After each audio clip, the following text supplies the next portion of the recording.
Noah's Ark 2x2 formation. Road change now, we go racing for the first time this season. 3 hours of GT action is go. It's very tight as they come down. Group of cars coming in. This has all got trouble written all over it. This is G3 cars. Drop downhill there, head towards the Aqua Minerale. Imola, of course. There's another one off through the gravel. As wide as possible as they drop downhill, putting that truck inside line. Yes, he did. Through he goes.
Good evening and welcome to Race 2 of Tier 1's AOR's ACC GT3. We are with the Speedy Boys. I am RageF1 as always, and I'm joined today by Tim. How you doing, Tim?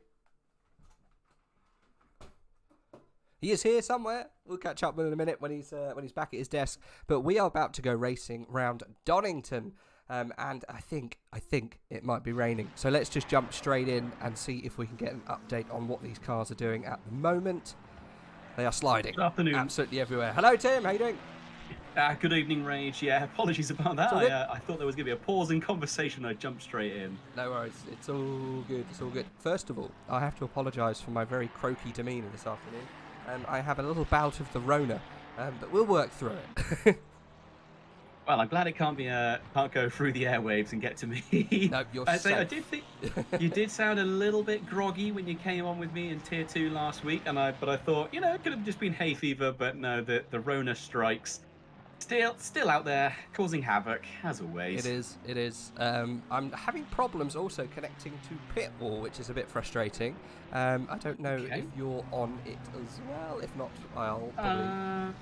I am not connected to it. I'm happy to give it a crack, though, if you'd like, because obviously I'm in the server. Yeah, might need you to have a little look, see if we can get that sorted out, because at the moment I am unable to join on any area. I know they have actually done a update on it recently. I'm just going to pop this up very quickly while I just rejoin the session, because I think that's probably what's stopping us from going. Right, well, let's get a little rundown of what happened last week on Tier 1. I think it was a bit of a surprise winner. Not that they, surprised me in a bad way.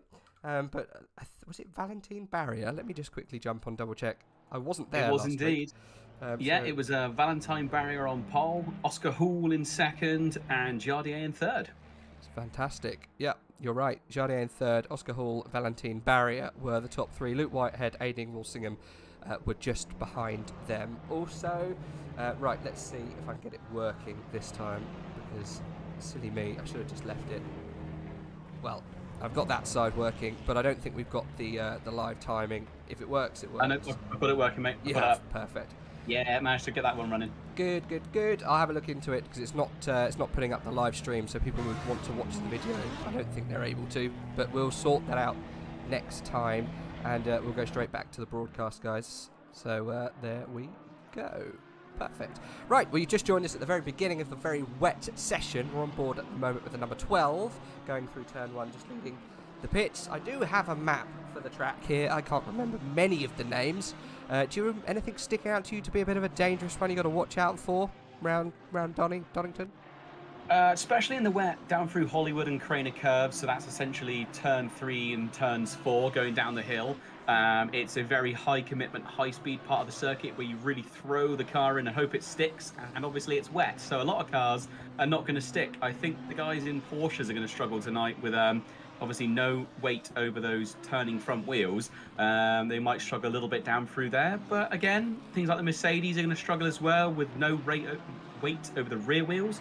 But I think Craner curves is where we're going to see, if there's going to be a big incident, it's going to be there down towards Old Hairpin, I would say. Bottom of the hill. Ah, yes. Old Hairpin. That's the tricky left-hand... right-hander. And then you've got that weird little bit of feature on the track, should I say, that comes out on the left-hand side through... I think is it Starkey's Bridge? Is that what they call it? Something like that? Yes, I believe it's Starkey's Bridge. It's a strange old outcrop there. As we see all the cars bunching up slightly, ready to get a little a run on.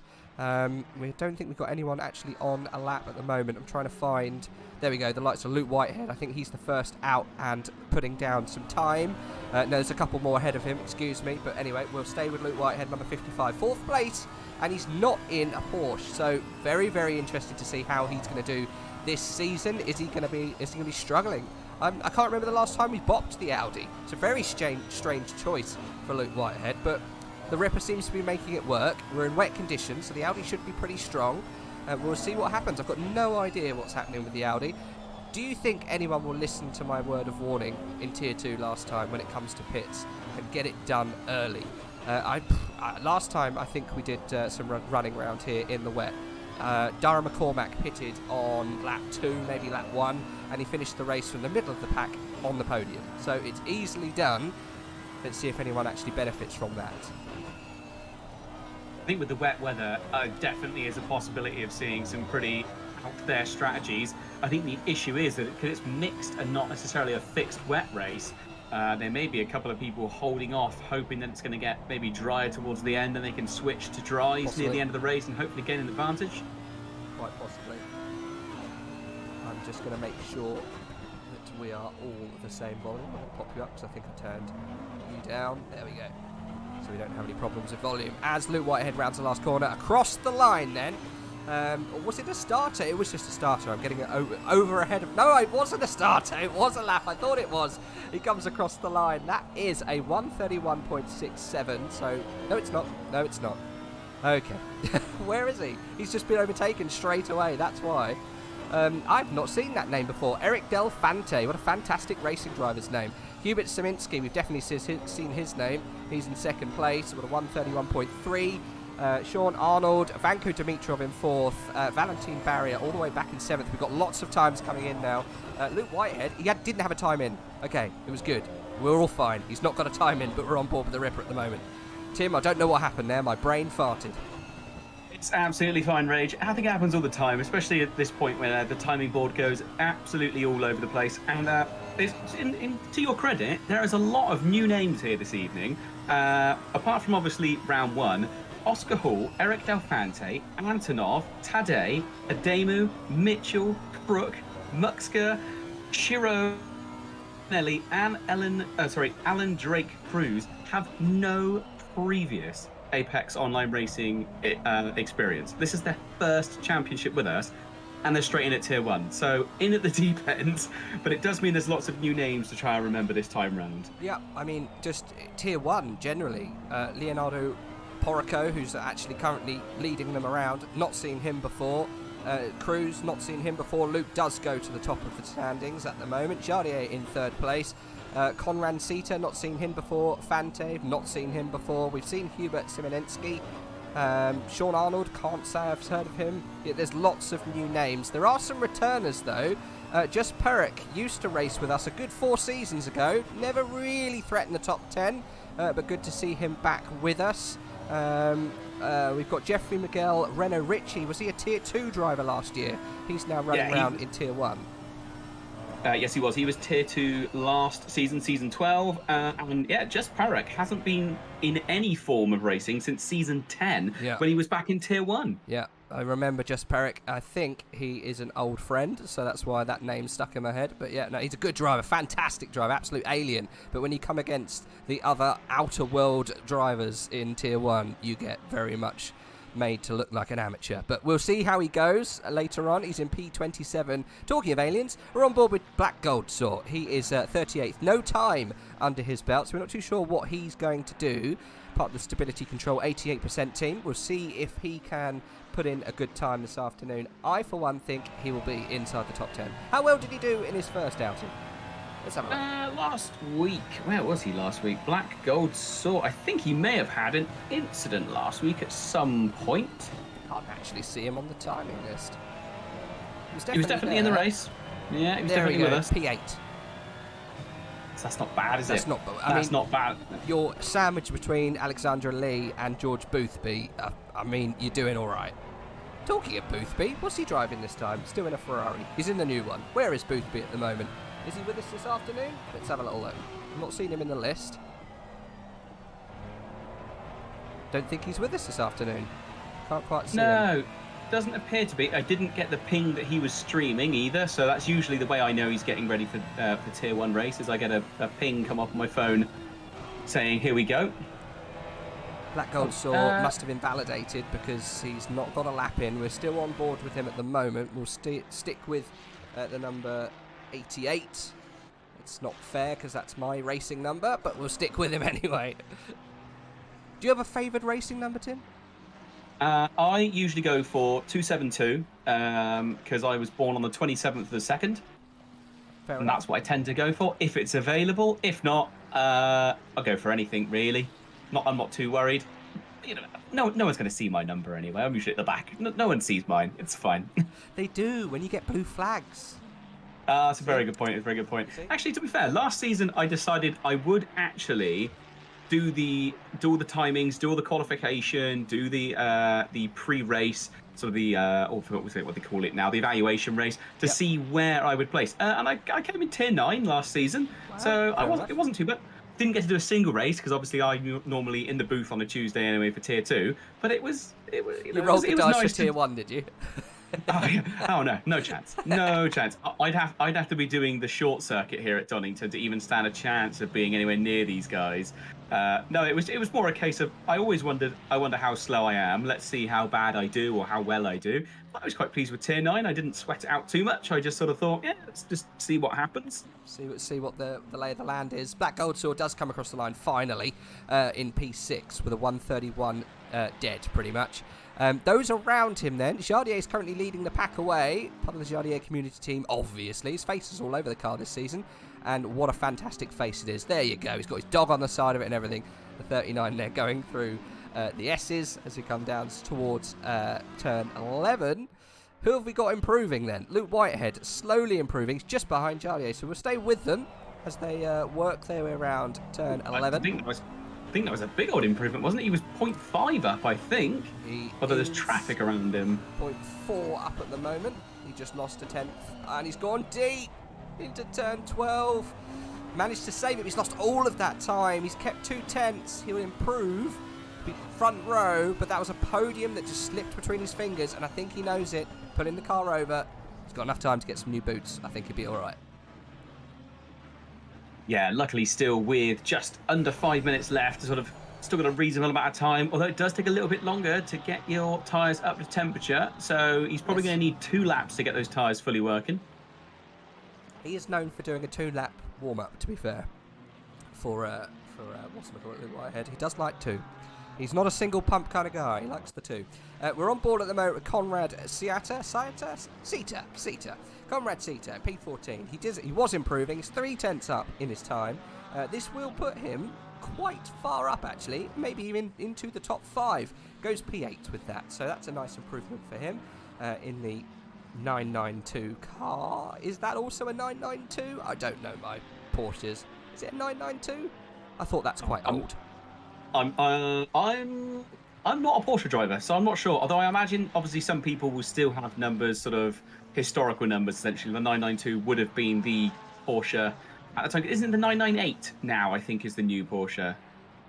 Yeah. So I wonder if that's an old racing number that he's stuck with and stayed that way. I'm a Mercedes AMG guy when it comes to this kind of racing. So I mean, mine's quite easy. It's the only one on track. You just say it's the 2020 AMG, and everyone knows. Everyone goes, "Oh, you're one of those people, are you?" Oh dear. Love a bit of Bathurst.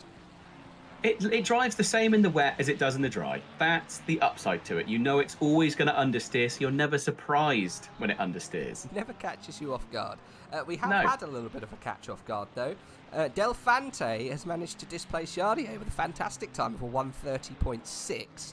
That is second faster, I think, than... oh, no. Sorry, I take that back. A 10th faster, ish, than Jardier. Second faster than Jardier's last time. I've been out of the seat for a while, okay? Aidan Walsingham up to third in the Ferrari. Luke Whitehead is currently still on an outlap. Aidan Walsingham starts another.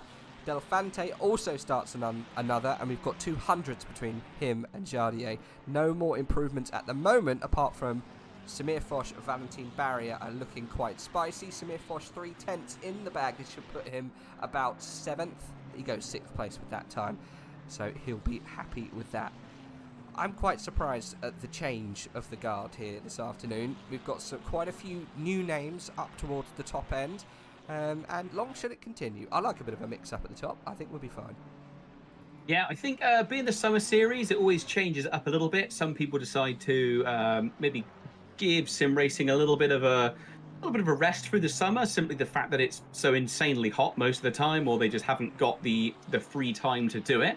So it's quite nice. It gives people a bit of a chance to show that they can fight out in Tier 1. I say quite a few of the Tier 2 drivers have come up this season. Someone to keep an eye on, actually, is Alessio Mellis. Down in... Where is he running at the moment? He's in 38th place at the moment, car number 15, but he's a very, very handy driver. We've seen him do really well in Tier 2, so I'm surprised to see him so far down. Might be a case of he's in the Ferrari and it's wet. Yeah. But yeah, it's nice to... well. It's a nice mixed bag, actually. It's nice to see that one car isn't completely dominating the front of the field. I know there's, it's a Ferrari 1-2 at the moment, but then, there's a little bit of a mix. It's nice to see a few different cars. It is actually ridiculously close at the top. It's 3/10 between the top 16, so and it's 1/10 between the top 7. So it's fantastically close. We're on board at the moment. Jonathan Riley, it did have an improvement up to P9. Morphy tells us that Riley is brand spanking new to AOR, and what a time to join AOR. Donny in the wet. So good to see him driving round. We've got no more improvements apart from Alexander Lee. He snuck his way up into P2 whilst we were chatting. He is on the bubble here. Could improve to pole. Crosses the line. I'm not sure he's done it. The timing line's about there. I think he is going to have to go for another one. It looked like he was up on his time, but maybe he just lost it there. Still 30 seconds left of qualifying. It could have been an outlap. Talking of outlaps, where is Luke Whitehead? I think he's only just started by the looks of things, going through turns. No, he's not. He's going through the middle sector. He's just about to come into turn 9 and 10. So towards the end of his lap, he is a 10th up. Crucially at the moment, he's fighting for pole. He is winning that battle. Can Luke Whitehead pop it on pole position for the first time in season 13? I hope so. It'll be good to see the Ripper fighting with the top boys this afternoon. Jardier has currently got the top spot. He's got himself into the pit. I think he just improved that because Del Fante's down to second. Lee is in third.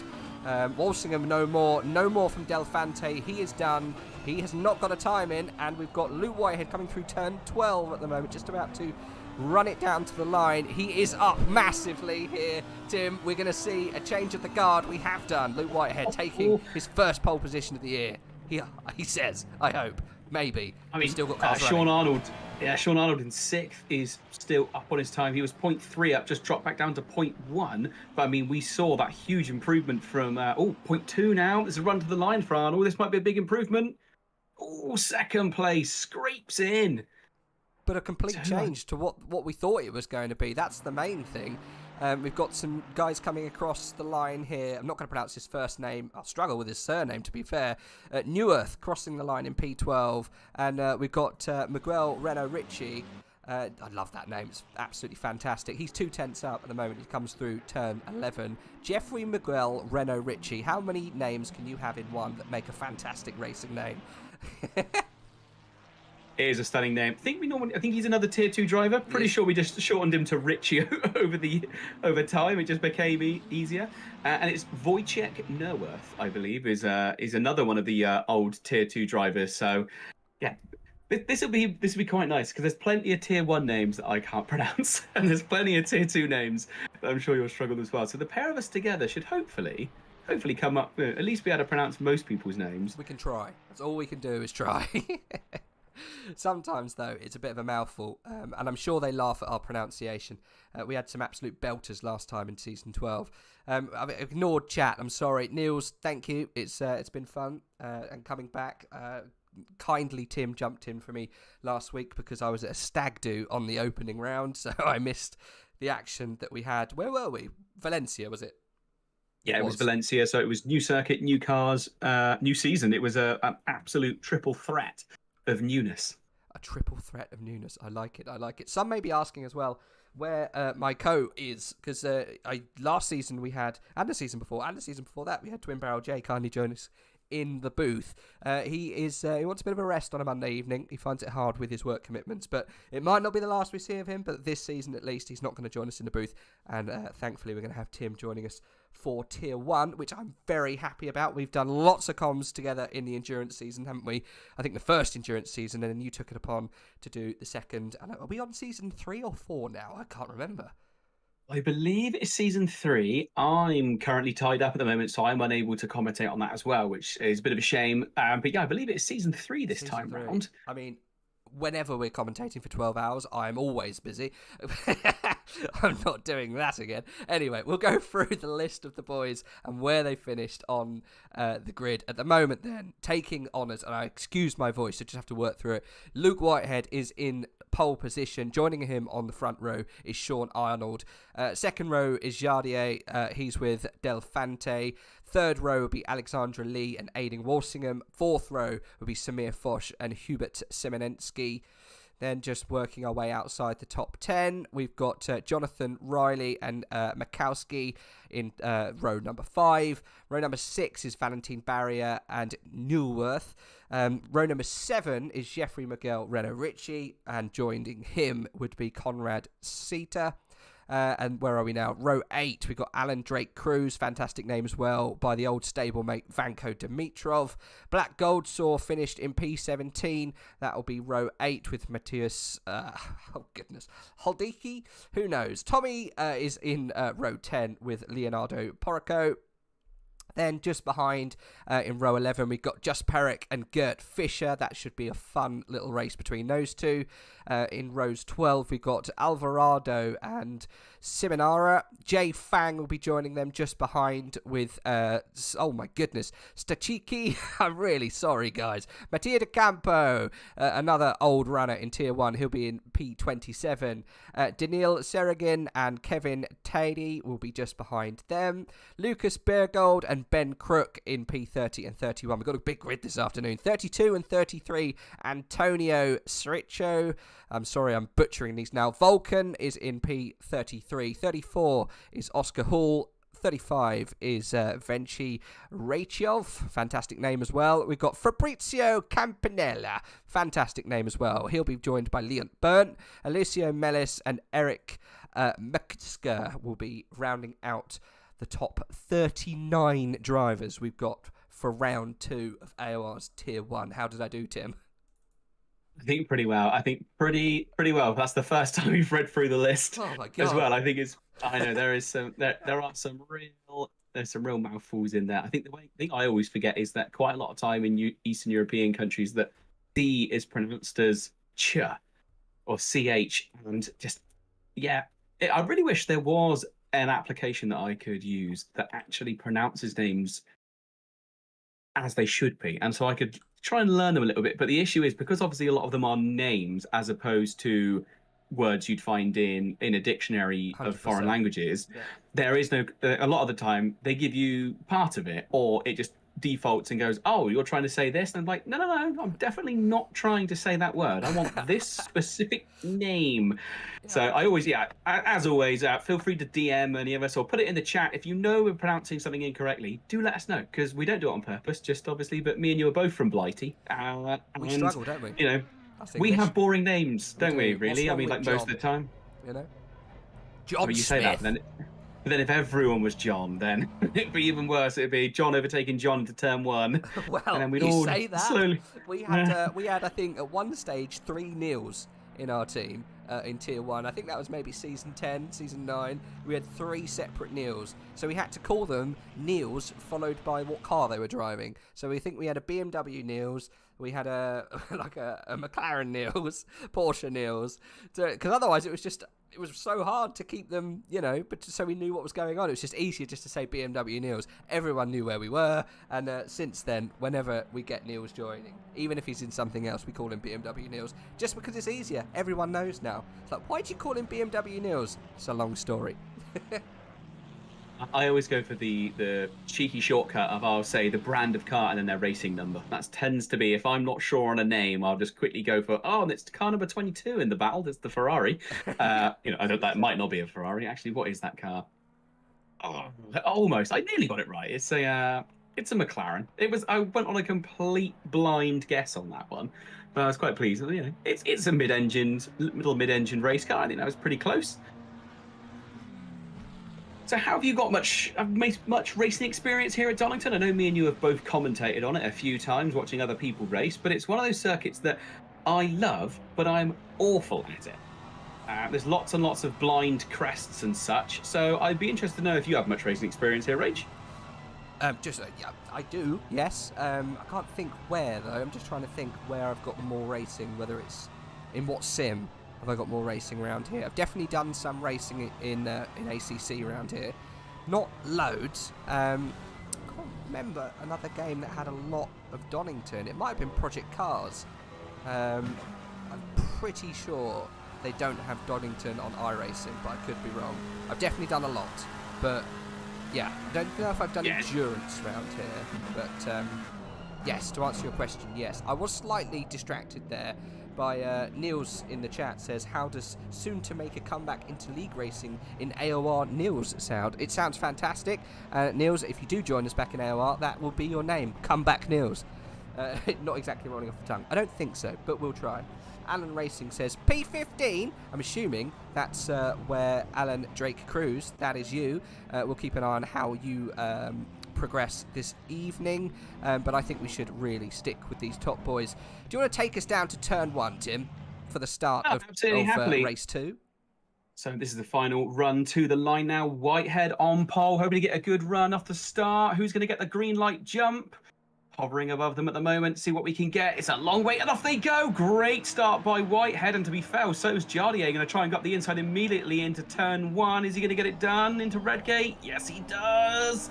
Oh, and actually Arnold looking like he might run a little bit wide and be under attack as well. Battles going on for 4th position, side by side through the crane of curves. It's never a wise move. But running away at the moment is Whitehead, making an absolute run of it, gets away, and luckily everyone seems to be through the crane of curves, which I did not think was going to happen, even though the track is optimum and that wetness seems to have gone away for now. That was always going to be tight.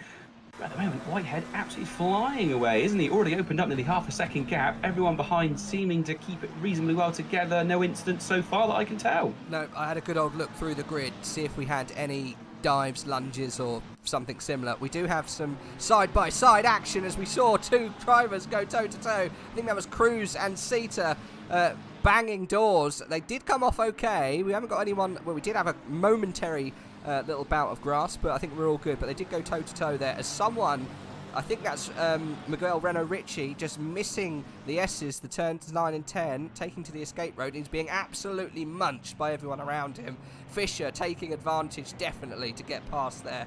And I think someone just got punted off. I think that was the Porsche of, I think, Sita again, also getting punishment at the start of this race. But yeah, as you say, Luke Whitehead, fantastic start. Giardier already dropped back nearly a second on lap 1.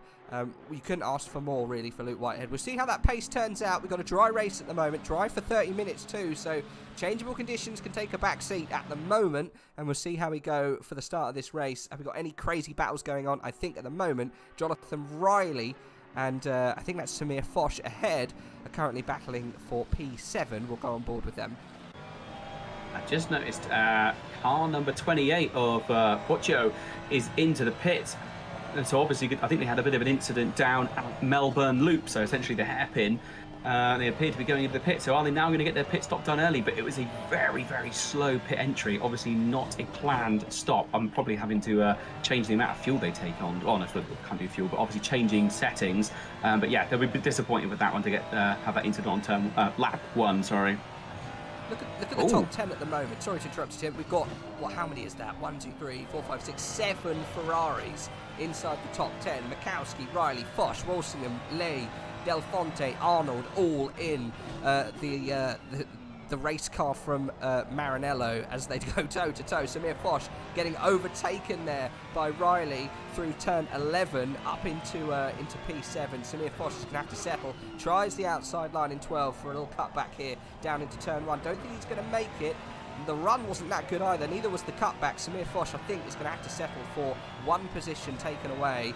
The 888 driver, unfortunately, losing out to Riley. Fantastic start for Jonathan Riley. First season with AOR, going well. Got Lee up next. Just an idea of a couple of the cars at the back. Had an incident on lap 2 between Campanella, Burnt, and it was the Italian job car actually collected the back of both of those cars. It wasn't a big bump, but it was just in the wrong part of the circuit, and it did unsettle the cars. I think it was McLean's corner. And yeah, sadly, I think some people have retired at this point, early in the race to retire. That's really sad to see. Is McLean's Lightning just like his namesake? Almost. Is there a McLean's? Do you mean Lightning McQueen? Yeah, it's turn 7, isn't it? I tried. Oh, McLean. Yeah, McLean's. Yeah. To be honest, you know the numbers. I don't know the numbers. I only know the names. I say I know the names. I've got a big name in front of me so I can read it. Well, there we go. Fastest lap of the race been set by Whitehead. Unsurprising, really, because he's absolutely flying away. A really dominant start. He's going to have to be careful he doesn't overdo his tyres, though. He's got a long way to go, especially if people are waiting on this changeable weather and hoping that they can maybe get the change done in the nick of time, go over to wets if needed. But we've seen it before with changeable weather where it's just stayed absolutely bone dry the entire race. Yeah, I mean, the chances of it happening at the moment at least are slim because we've got at least 30 minutes of cloud. There's not a lot of wind, 0 kilometers an hour, so I can't really I can't really see it happening this afternoon. It'd be surprising if it does, but we'll just have to keep an eye on the little map up there. Gert Fischer and co around him, going on the brown stuff to try and make moves. Black Gold Saw getting past Miguel Renault Ricci round the outsides of turn 3. Fantastic overtake. They rub as they go through the old hairpin. And Black Gold Saw using every inch of his controller talent to make it past the number 41. Gert Fischer follows him through. Fantastic couple of corners from these boys. Really close racing and all perfectly fair. Black Gold Saw up into 13th place this afternoon so far. Yeah, really good drive there, to be fair. I think Ritchie maybe just being muscled out a little bit then. As I'm trying to see who's gone through. That's Gert Fischer, wasn't it, in the BMW that took advantage of that, of car number 41 being offline and managed to squeeze his way on through. And to be fair, Ritchie of car number 41 is under attack from car number 992 of Ciata. So this could be another position drop. Maybe the Ferrari not feeling quite as comfortable as it did in first practice. Yeah, he looks like he's got a bit of damage on the rear end of that car, so he's probably losing a few points of downforce. Looks like. You can only just assume on ACC. It's never a fine art, but yeah, it looks like he might be struggling a little bit. Might have been a little bit of a casualty of a lap 1 incident. Who knows? Didn't really see it. We did see him rubbing with some people at the beginning, so it might be that it's just affected his overall pace, maybe even confidence. But yeah, Conrad Ciata is on a little bit of a march, trying to threaten, but I think it's more Miguel Renault Ricci not settling into the car, not settling into the pace around him, and he's being picked off one by one. At least 2 to 3 cars have passed him in the first 3 or 4 laps. Could also be that he's got a setup that's slightly more favouring a wet circuit. Yes. I say, I think that might be possibly what is actually affecting Jardier, obviously running in 2nd place. And say Luke Whitehead, no denying it, absolutely fast gentleman. He is a very, very fast guy, hence the Ripper. But, Jardier is certainly no slouch either, but that gap over nearly 2.5 seconds at this point, he does appear to be a little bit of a cork in the bottle. It's going to just see how wide that cork can possibly be, and can he hold back Arnold, Delphante, Walshingham and Lee, because those guys are all absolutely thundering over the back of him, and especially towards the end of the lap, you see it here. I don't know if you're actually on board with them, but the timings-wise, there is nothing between them compared to obviously what Whitehead's got. So yeah, over 2.5 seconds ahead already. I mean, it's a crazy gap already to pull out. He's already on the next lap, 2.5 seconds, almost 3 seconds in probably 4 or 5 laps, going on the 5th lap now. Yeah, I mean, it's some pace from Luke Whitehead straight out the box. But yeah, Jardier is doing Jardier things. He's got himself a fantastic position in qualifying, and he's trying to cement that throughout the race, but he's coming under huge pressure from behind. It is the Ferrari pressure. How many bars of Ferrari pressure can Jardier take before that cork is finally released from his holding cell? I hope it's not done by force, but you never know. These Ferraris do shake up a bit of pressure if needed. You've got the likes of Arnold, Delphante, Walsingham, Ley, Riley, Foch and Mikowski all in hot pursuit of poor little Czech Jardier. Is he Czech or is he Slovakian? I can't remember. Oh, I don't actually know, to be fair. That's something I've never actually looked into. Chat, where's he from? But, they'll know. We're going to get an absolute onslaught now. Or is he Croatian? I think he might be Croatian. You know what? I'm just going to look it up. I'm just going to go into it. I'm going to, if I was a betting, let's have a look. I'd hedge my bets in Croatia. Czech Republic. Ah, I said it first. I should have gone with my subconscious. I didn't. Never mind. It was in your soul. The love for Jardier was in your soul. I think you know what? He is a very, very nice character. I would say he is possibly the smiliest, happiest man in all of sim racing, and it's very nice. I feel like he's a great gateway into watching and getting involved in more sim racing as well. Sort of one of those drivers and one of those streamers as well, where you don't necessarily have to be grossly attached to GT3 racing or ACC. You can go there and just enjoy his excitable streams. 100%, yeah. And then it gets you in, doesn't it? I mean, say he was one of the first ACC streamers that I was watching that was just a POV as opposed to broadcasts such as ourselves. But yeah, I do tune in from time to time. He's quite good. My fiance doesn't mind watching a bit of him as well. It's just, she says he's nice and jolly, so that's always nice to know. You know what I mean? He's just a nice guy. He's a very nice guy. So when anytime we've had him in the booth as well, he's always been a very, very, very polite gentleman. Although apparently I had his volumes far too low last time after I had Valentine Barrier in the booth, and it was the loudest on earth. So I had to turn that down a little bit.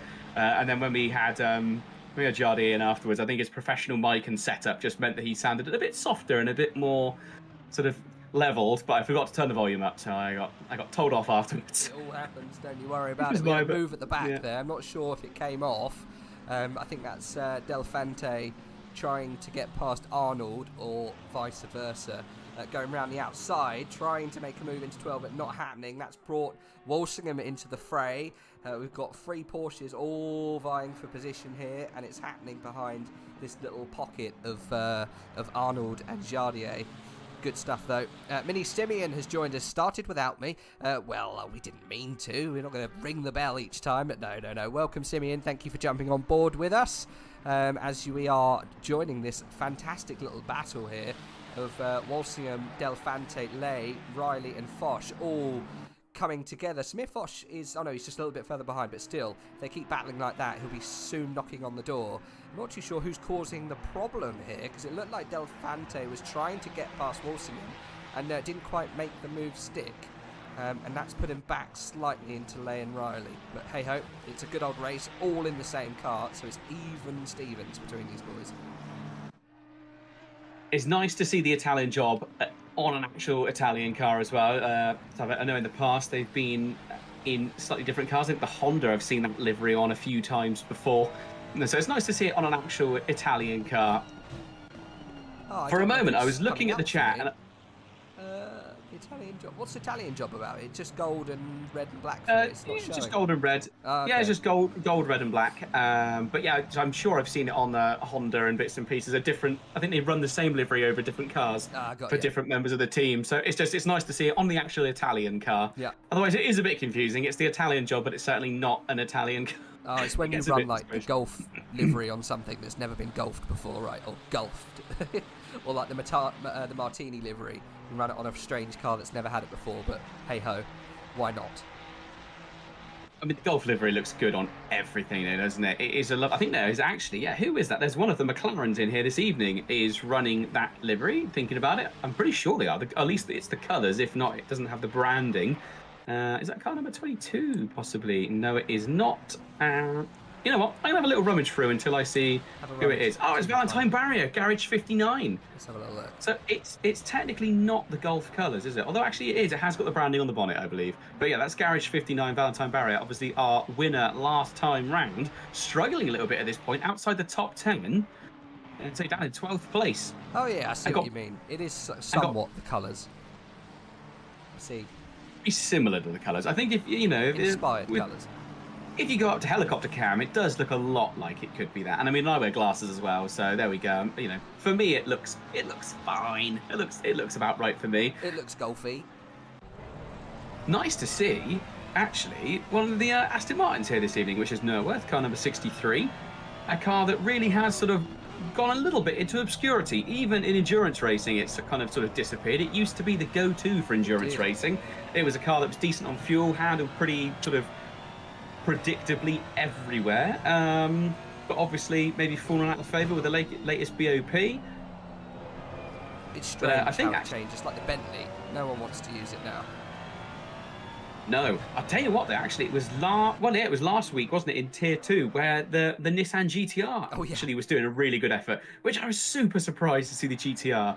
I always think sometimes when you see a driver using an obscure older car, and they're sort of up in the tippy-toppy, the Tier 1, Tier 2, Tier 3, that kind of that sort of upper echelon, I do sometimes think, how much faster would that driver be if they were using the most BOP-friendly car? I mean, like we saw it in round 1, the McLaren was just absolutely ridiculous.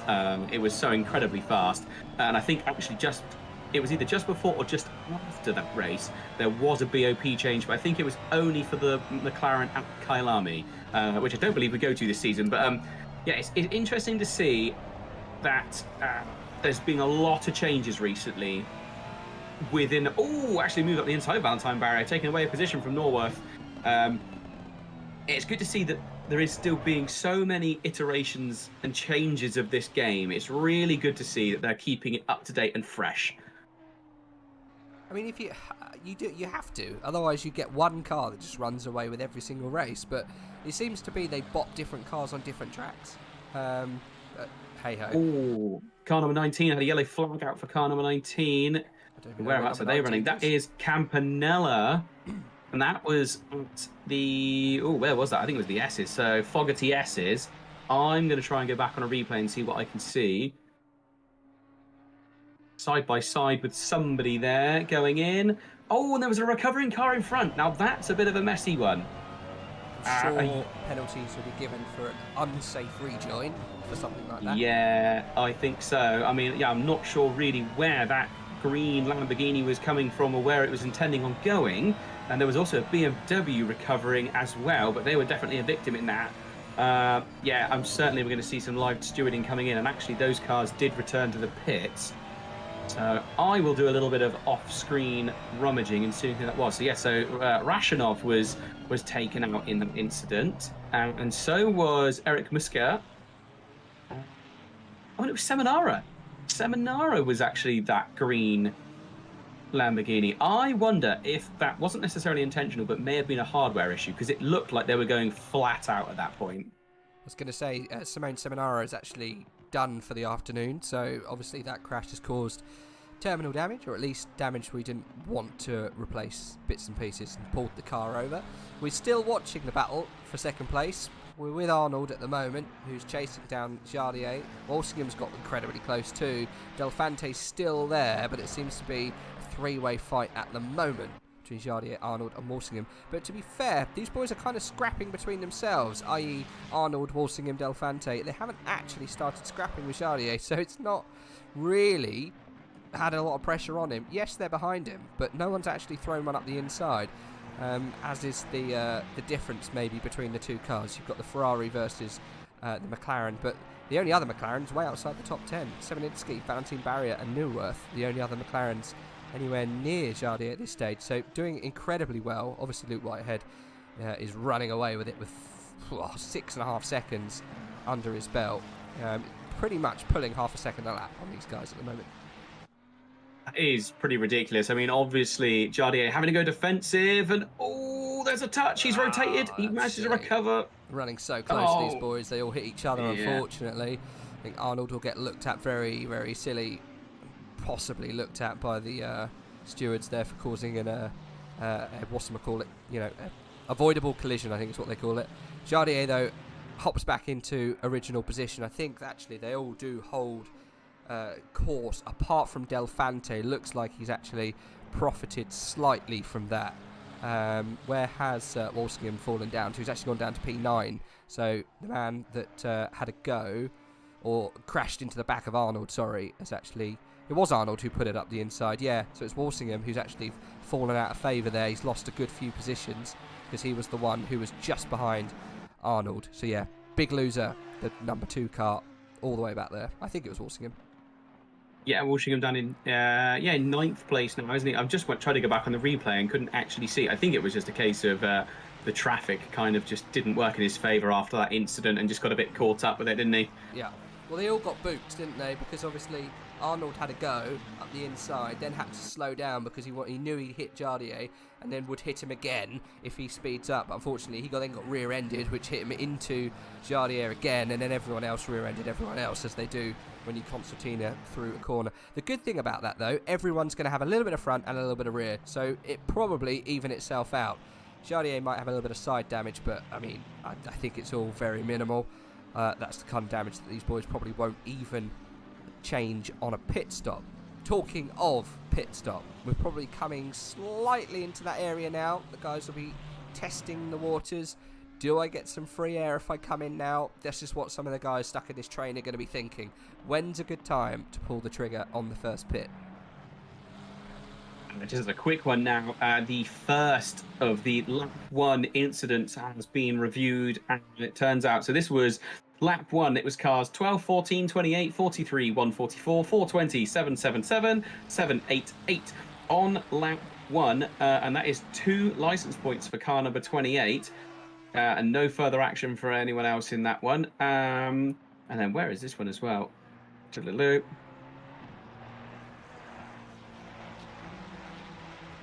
there you go, car number 788 as well has received the warning for causing moderate avoidable collisions, which led to a pile-up of cars.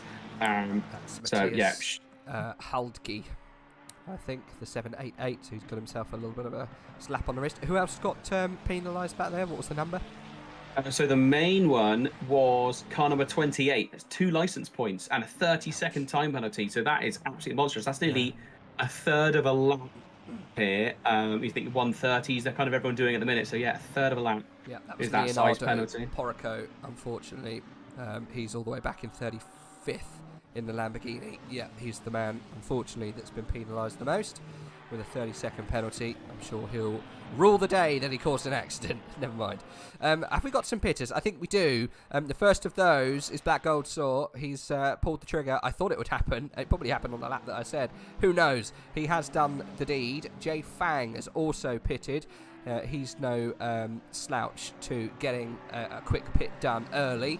So he is in Team Schumi skins. I actually really like his skin. It's fantastic. It's got a big dragon on the side of it. Why not? He's currently just behind Alvarado in the 420. The Honda not running too good today, but he has also pitted, or they've pitted. I don't want to cause any issues. I don't know. You're running a pink car. You could have different pronouns. I don't know. It's 23, Tim. Yeah, I mean, it's certainly... And I think the issue is a lot of the time is, as I say, like a lot of names aren't necessarily native to our tongue. So sometimes it can be a little bit confusing as to who is who. Actually, we did have last season, we had Alexa Gates, who was a female racer in Tier 2, which was quite nice to see. Driving a Mercedes, I believe. We've had plenty in Tier 1. We've had a few girls. Yeah. We've had a few, that have done the, come into Tier 1 and have joined different esports teams. We've had, various people, as AOR has always been, opening and encompassing of all, identities from X to Y to in between. We've got them all. That's the good thing about AOR. And we'll very much invite he, she, they, X, whatever, into AOR. They can take part, and it's all even Stevens as it is inside the top 5 at the moment. It's still pretty spicy at the front of this grid, Tim. Are you looking at the weather, and have you seen the chat? It popped up, and then the chat started going wild immediately. Rain in 30 minutes. Some of these early pitters, normally, yes, like you said, early pit stop at Donington, that is the way to do it. It might come back to sting them in the tail. Are we going to see anyone trying to push all the way to the end to then go on to wets with maybe 7 minutes of the race left and then try to run blitz? All right. Even the likes of BGS, who's pulled the trigger already. Who else? You've got Walsingham, Fisher have also done the deed. If it rains, you've got 7 minutes of light rain. I think you'll be fine on the normal tyre. It's only when it starts to really cement in and that dry line disappears. It says in about half an hour. I think those who have taken the risk, it's not necessarily a bad thing. It will be tough, but you've got the likes of these guys that could really, really benefit of an early pit.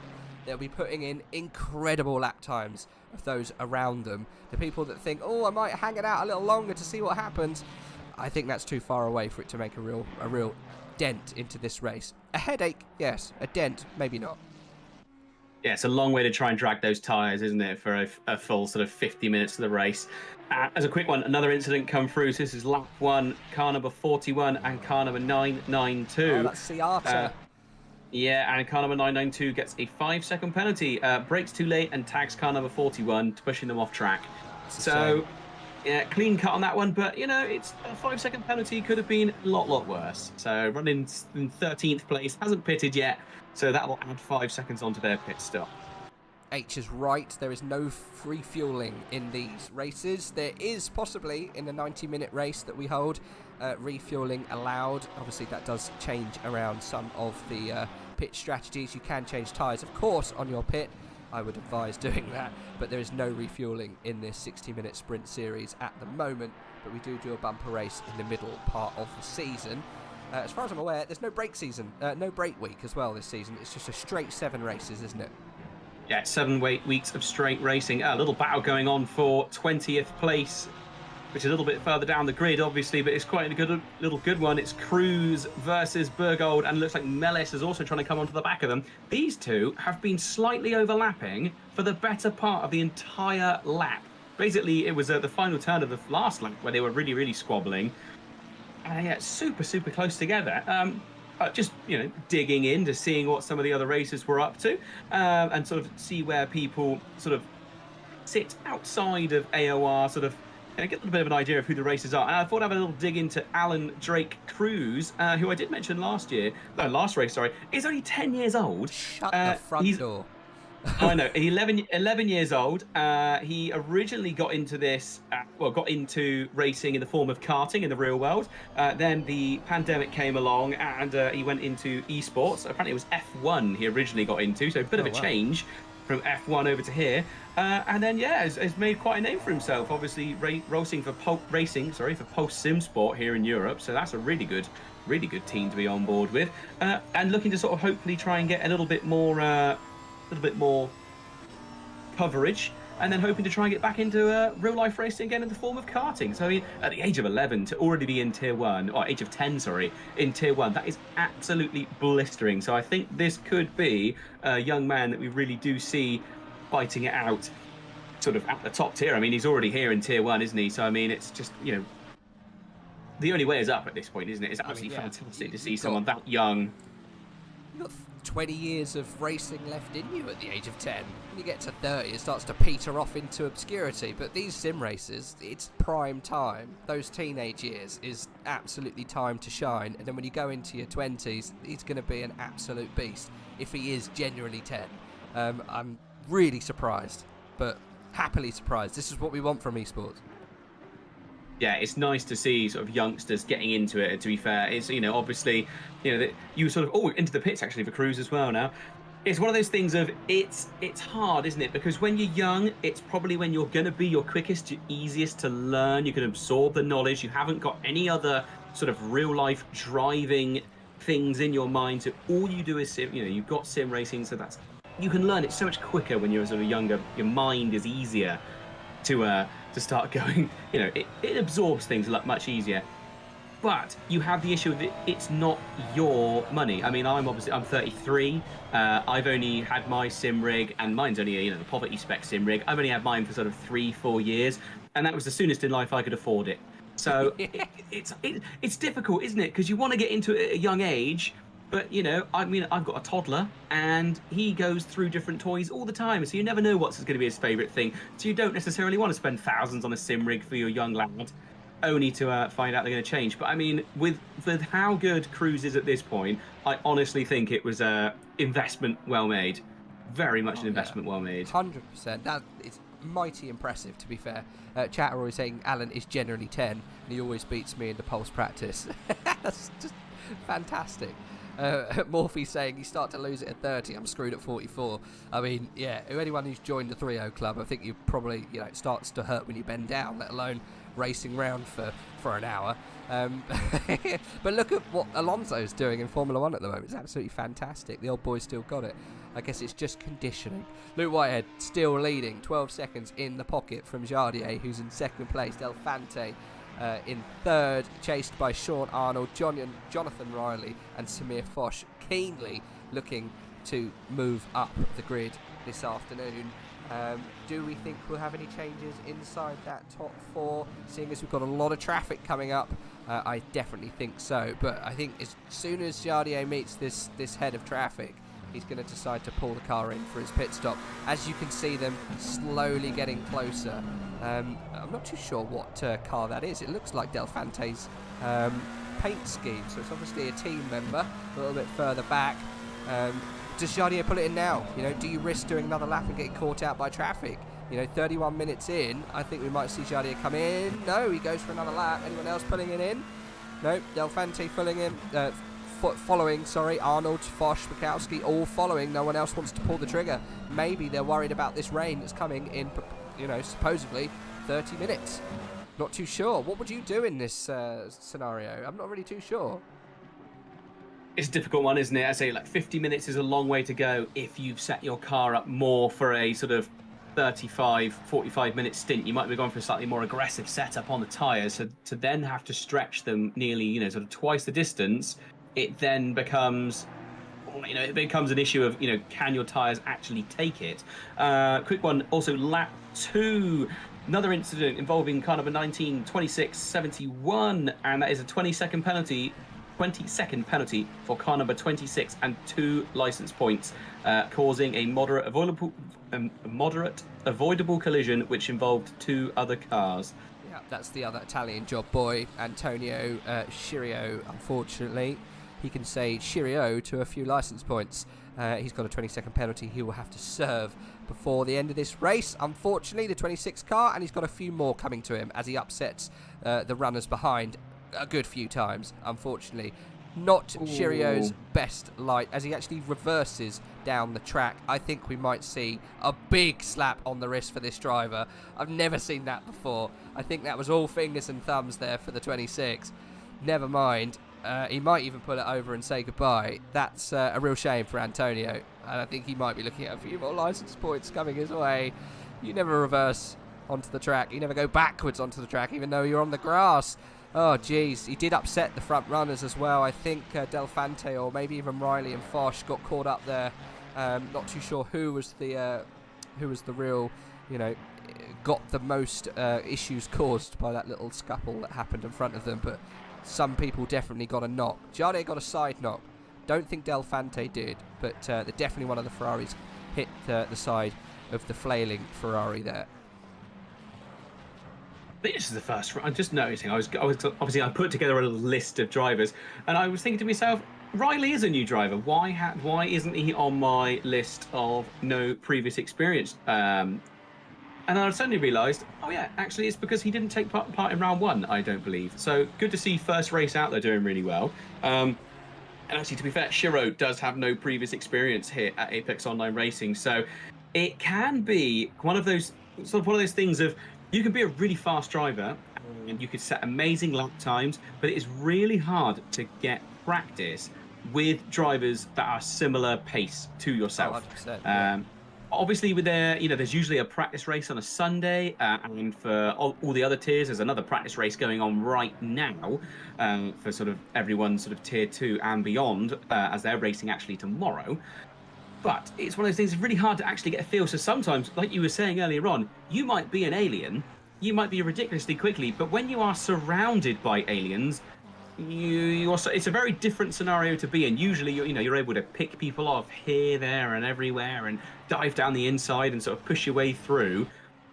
But here you can't. Everyone is that tuned in. Everyone is looking for the gap. You think, oh, there's a gap. No, it's closed off. The car's stopped on the apex. You're not going to get through.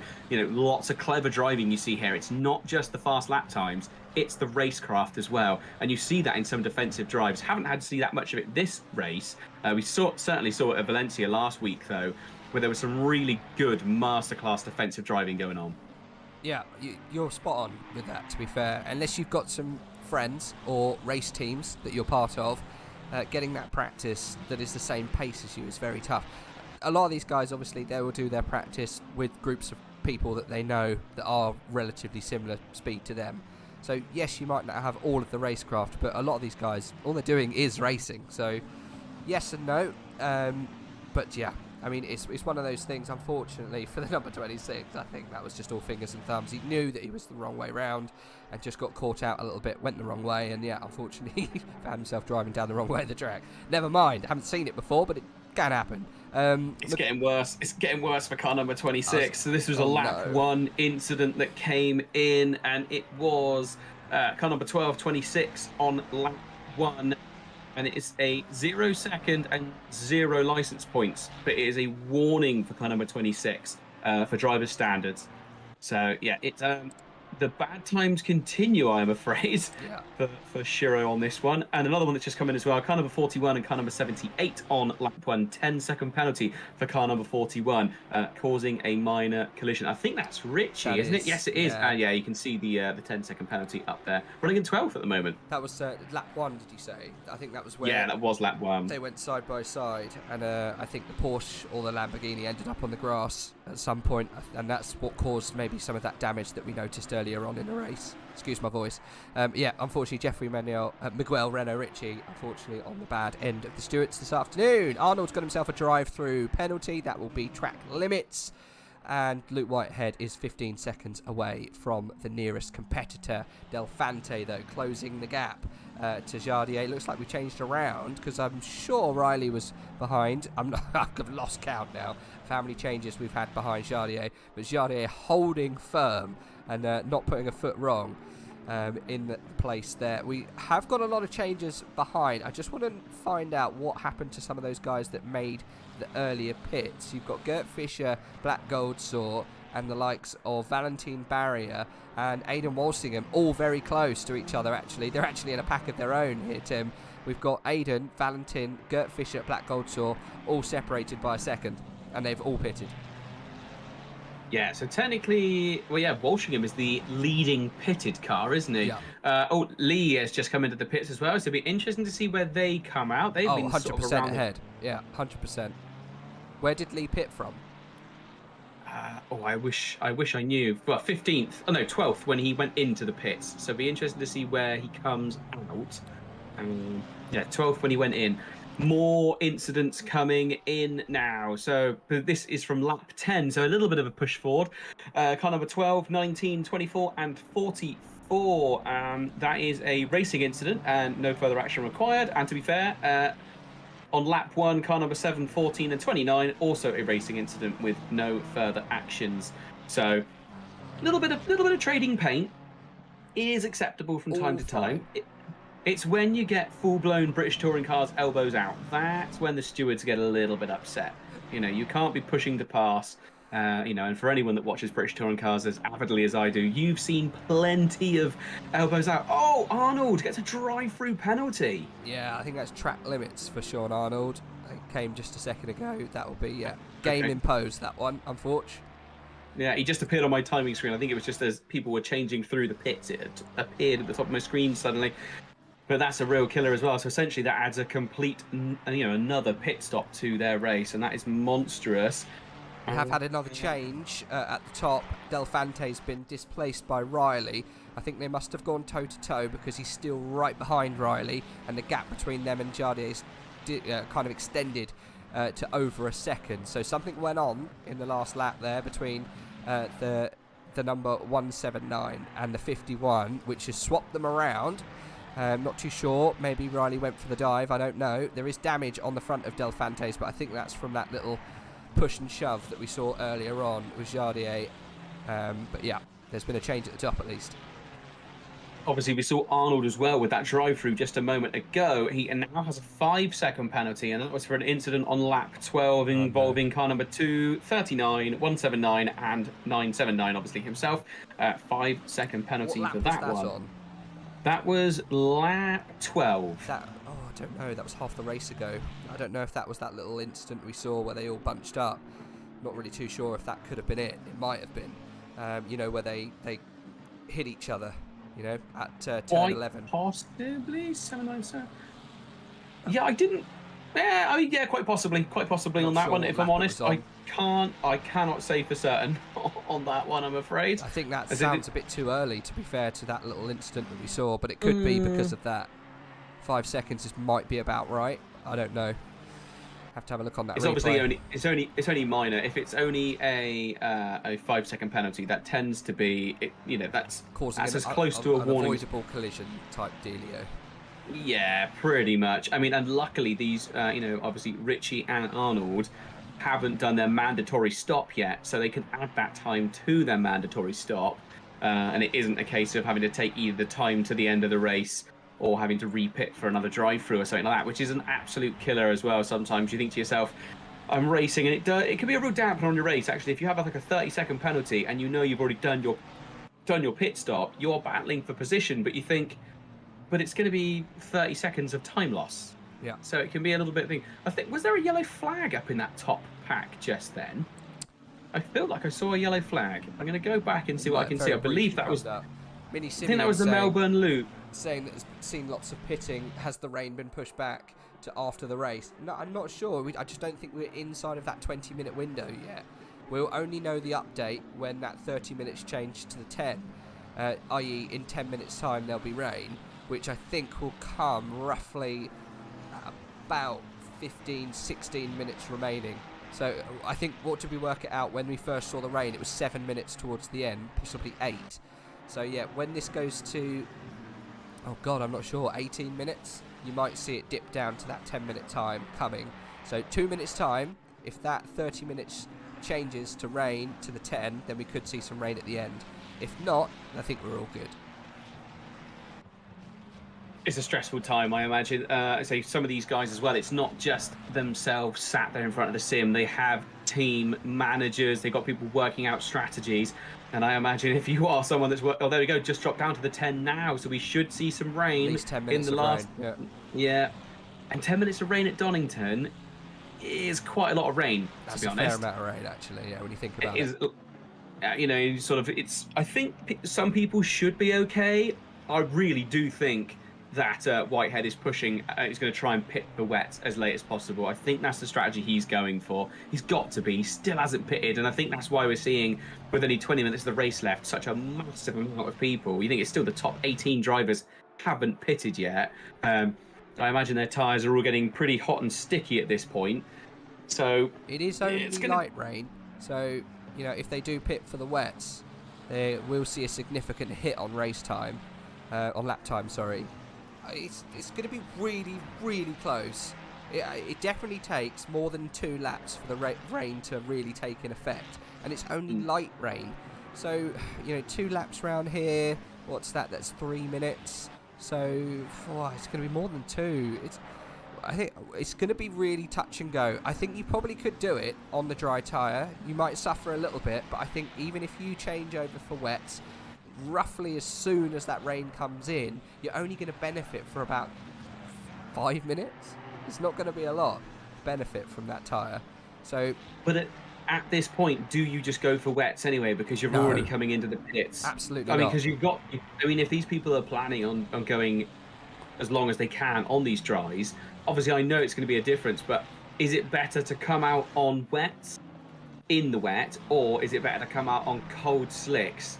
So I think the real conversation is, has the likes of Valentine Barrier, Gert Fischer, Black Gold Saw profited enough now to make the benefit later on? Because if they've profited in lap time now, when the other guys are going slowly, and will also go slowly again on wets or dries if they manage to put them on in the wet, that's going to be where the real benefit is. So because they've been able to put on fresher tyres now, they've been in the low 26s. They're bashing around in. The top guys have been in the high 27s or mid 27s. They're a second a lap quicker at the moment.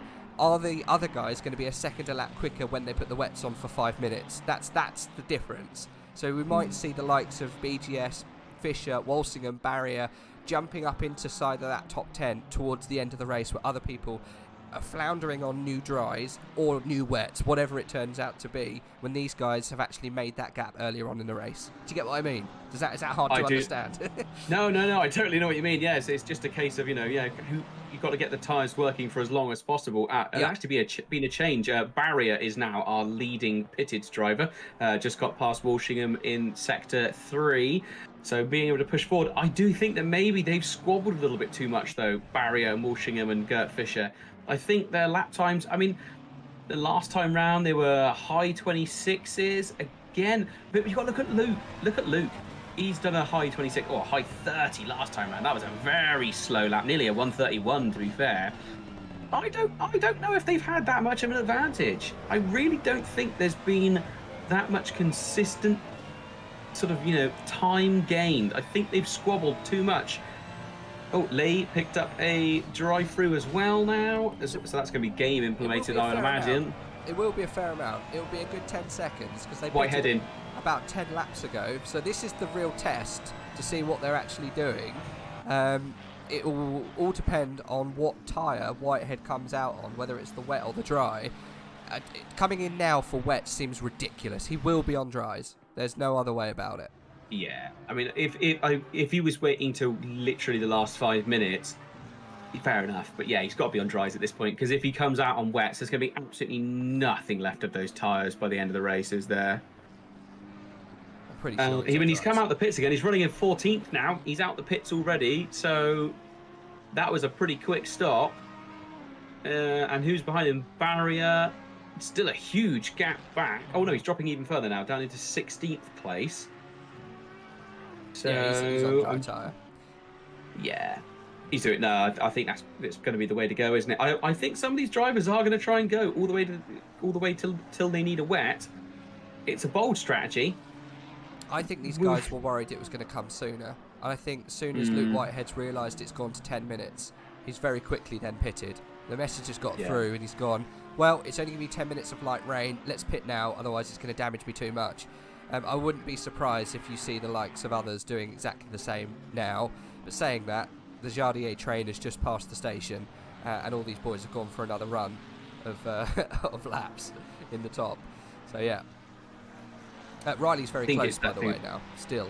Del Fante's dropped back a little bit, but Riley did have a little punch into turn 11 earlier on before we were talking about Luke. Another incident has come along. Lap 8, car number 28 and 444. A 5-second penalty for car number 28. 0 licence points, though, causing a minor avoidable collision.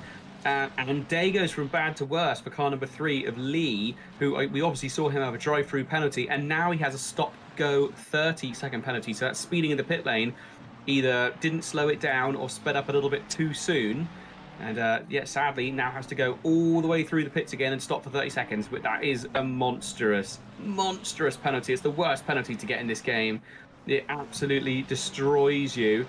So Whitehead now with a bit of traffic. And, goes up the inside. Big, confident dive there on, who was that? That kind of a 60-second of...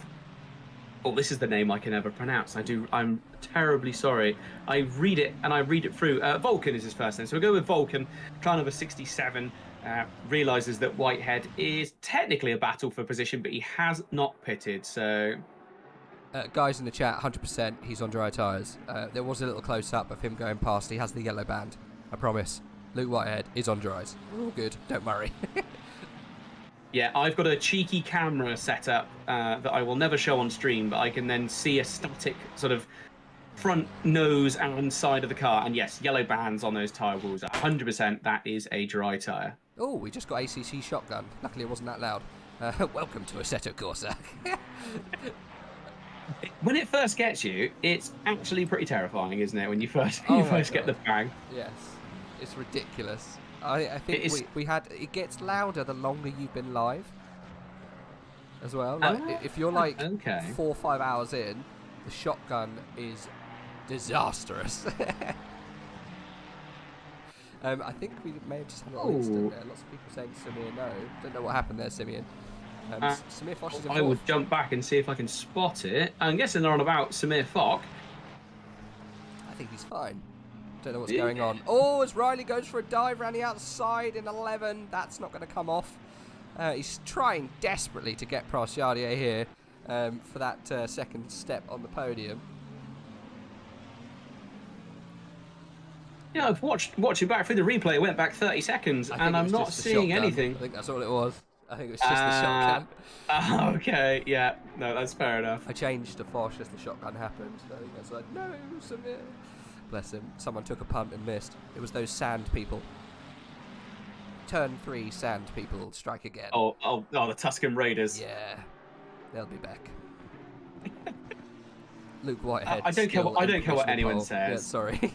When I was a kid, that pod racing scene was everything to me. I loved it was that good, film. Wasn't it? It was brilliant. I mean, and the premise of the film was a bit odd. They had a lot of, Federation trade conversations. So, like, when you watch it back now, you are a bit like, eh. But that pod racing scene, honestly, it woke something inside me as a child. And I was like, yes. It was so good. I loved it. It was absolutely amazing. So, and it's a shame that we don't see pod racing in esports. If anyone does that, if anyone comes up with sim racing and it's pod racing, 100% hit me up. There is 100%. I will commentate. There is definitely a mod on AC. There must be a mod on Assetto Corsa. Yeah. Did you not play the Nintendo 64 pod racing game? I had it on either PlayStation or PlayStation 2, whichever one that was. It was one of those. I'm guessing it would be PS2 if it was N64 days. Yeah, I want to say because I remember playing it on N64. I remember it was the first game I learnt to play with both joysticks, and you could control like the throttles on the engines with your joysticks, and I felt like a real pod racer sat there in front of my tiny little tennis. Yeah, with a TV that was as deep as it was wide, and hummed, and all the static coming off of it, and I'd sit there with my eyes in front of it. It's no wonder I wear glasses these days, isn't it? Really. Sort of from a very very early age, I got into this thing. Although to be fair, it was here comes the rain. 10 minutes left. Here comes the rain. This is when all madness could ensue as well, couldn't it? At this point, we really don't know who is running a setup. Yeah, the wiper's on immediately. And it's raining all the way to the end, that's for certain. Right, I'm just looking through this list here a second because I'm really interested to see where this 17, 18, 19, 20, 21 pack is going to come out. Because at the moment, looking at, because we've got Whitehead who's out, and there was I think it was 12 to 15 seconds behind was Melis. So these guys, there you go, 17 seconds, Valentine Barrier to Whitehead. So where does that put him? Whitehead was at least 12 seconds behind Jardier earlier. These guys are definitely going to cheeky themselves inside the top 10 when it's all said and done. Because these boys are losing time everywhere. Here comes Jardier into the pit. Others follow too. I think that was Semenensky you saw in the back there. Delfante pulls the trigger. Interesting though. Interesting time. What tyre do we go for the Czech driver? It's got to be dries. I can't see it being wets. I've got already greasy. It's already greasy though. This is what I'm saying. At Donington, I really feel like it changes quicker than it should. It's greasy, and it's only been 1.5. About 1.5 minutes. Yeah, to be fair. So I mean, if that continues the trend of every 1.5 minutes, it's going to be pretty wet by the end of it. And it's such an odd track, Donington. I feel like it does something different to the tyres every single time round. It's going to be interesting to see where everyone comes. They're on wets. Delfante and Jardier both on wets. Sorry to interrupt you, Tim. It just clicked in place. A much better stop, actually, there, though, as well, wasn't it? Oh, they come out the pits and they're still inside each other. Now it sorts itself out. Yep, 100% they're on wets. Okay, well, Jardier, the first top boy to pull the wet trigger. How far behind are they from Whitehead? Oh my god, it's nearly 20 seconds. I mean, look, Whitehead's on dries. He's got 7 minutes left on those dries. Oh my goodness, it's going to be tough for the Ripper for the last little bit of this race. It's also going to be tough for Jardier and co, who are pitting for wets ahead of them. I think the guys around, i.e.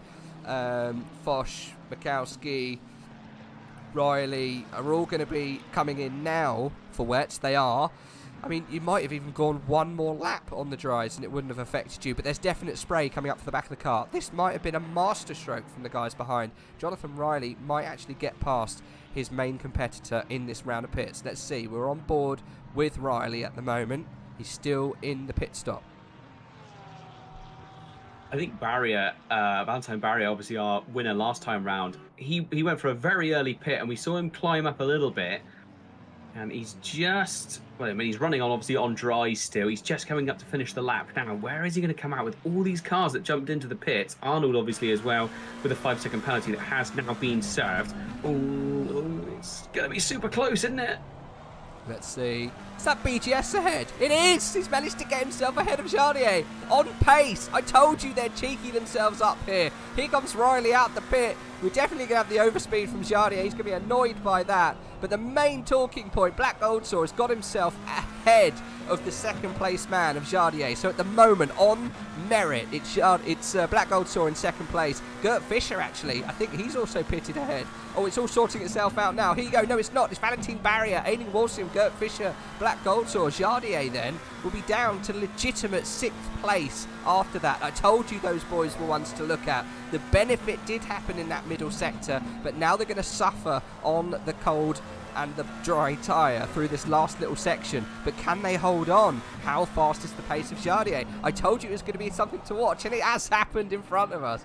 This is fantastic. Strategy coming alive here at Donny. Barrier as well. I'll be very pleased if he can come away with this kind of win. Well, I say this kind of podium position. Somebody came first last time round, second this time. If he could hold on to it for about 5.5 minutes, that's going to put a massive boost on his championship points. Already got 100. I could be coming away with another 88. And obviously, you think Luke Whitehead last time only picking up 72 points. So I think that's going to push him up the list a fair old bit. But still, Barrier, if he can maintain even just second position, that's going to be a massive gain for him in the points. Here's the change of tyre coming in. Black Goldsaw losing a place to Jardier in turn 11, coming under threat from Riley in turn 12. Manages to hold him behind, but he's going to be all sorts of trouble into turn 1. Riley's on the inside here. You can't see him, but he's definitely somewhere. I can't actually see him on the track. Where's he gone? He must have had an incident with BGS there through the final corner. I think we have, 11th yeah. Place. And we've got Jardier having a go on Gert Fischer through turns 3 and 4. So this white tyre then, sorry, the wet tyre coming alive as Gert Fischer goes sideways through turn 4. Old Hairpin managing to keep it out the rumble strip. They go toe-to-toe through 5 and 6. There's a touch into 7. Jardier's on the grass, full brake, full lock. The BMW getting hit from behind. The man from the Czech Republic on fire on wets manages to throw it up the inside of 8. And I think he's going to hold on to it here. He has done. Fantastic move from Jardier. The wet tyre coming alive. Now, we said about how big Luke Whitehead's lap, how far ahead he was. He has just lost 6.3 seconds in a lap. Oof. Yeah, that's monstrous. I say so. His best lap on a dry was a 125, and his last was a 132. What's he got left between him and Barrier? Between him and Barrier now it fluctuates sort of between 7 to 10 seconds, depending on whether they are. Oh, Black Circle gets a drive-through. Oh, BGS with the drive-through after all of that, and that will be trying to navigate that dry tyre in the wet. It's always a risk, isn't it, trying to go for it? And again, already Luke Whitehead only just now coming through. Where else on the track is he now? So he's coming up towards McLean's, and he's already 2.5 seconds down his lap time.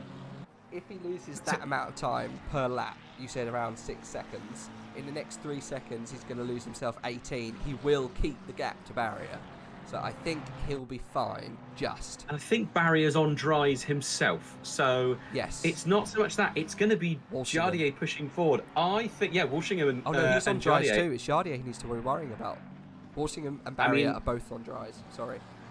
I really think we're going to see some, a real push forward. Oh, there's actually been an inquiry here. What's gone on here? This was lap 10, car number 28 and 43.